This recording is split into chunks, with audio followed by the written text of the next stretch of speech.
Ash is one of my favorite frames because he has the ability to stay invisible longer than any other warframe in the game. He's also one of the oldest warframes, one of the first new warframes I got as a new player, and he is really held up with all the new changes and new warframes introduced, but I still believe he's an underplayed warframe compared to some of the others. Now, for the build to permanently stay invisible, Arcane Trickery is a must. It's the reason Ashe can stay invisible for so long. At rank 5, it has a 15% chance to proc, and it lasts for 30 seconds. With Ashe's ultimate Blade Storm, you're going to be proccing it. And with half the energy cost while invisible, you will almost never run out of energy. Now, for this build, there is a lot of mods that you can change to fit your own playstyle. For example, Still Charge, Prime Continuity, Prime Flow, Redirection. All mods you really don't need because one, you're not going to be using your second ability, the only ability that scales with duration. So Prime Continuity, not that important. Prime Flow, like I said, energy cost is low, so you're really not going to have to worry about that. Redirection, you're going to be invisible. It's unlikely for you to be hit, and with shield gating in the game, it's almost impossible for you to die in one hit now. Transcendent Fortitude, Intensified. The only two damage abilities we have on the build, but with the melee combo meter, your damage will most likely scale pretty well into in-game content. So that's not really a problem. Fleeting Expertise, Streamline. Clearly, two mods that get me to 175%. Streamline doesn't need to be max because past that point, you can't get any more ability efficiency. This is the best it gets. That's why ability costs are so low.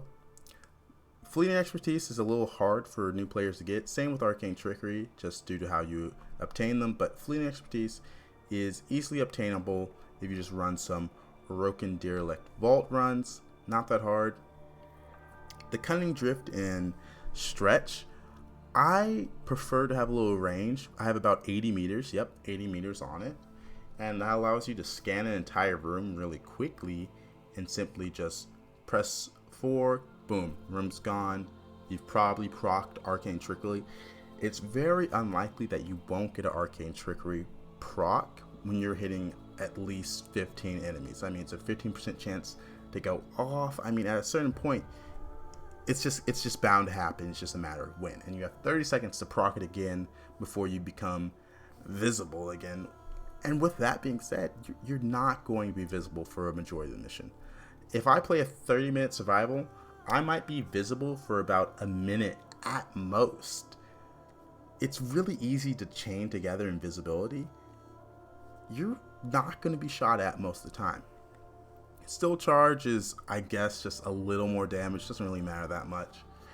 Now, for weapons, I run a full auto weapon. Soma's just a simple one. That's to get rid of nullifiers. Nullifiers can't get rid of your invisibility from Arcane Trickery. I'm going to say that again. Nullifiers can't cancel your Arcane Trickery. You're going to stay invisible in a nullifier bubble. It's incredible. It's pretty overpowered.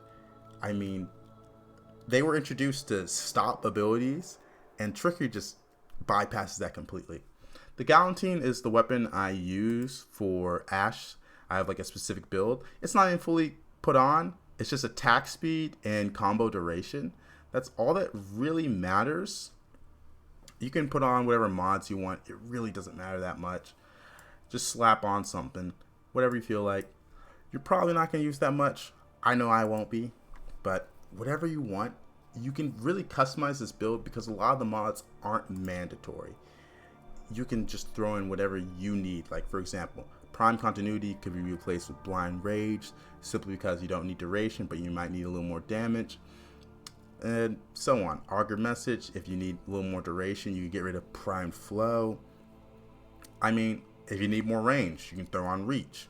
I don't know why you would need more than 80 meters, but if you feel in a wide open area like a plain of Eidolons, a Fortuna, sure, go for it.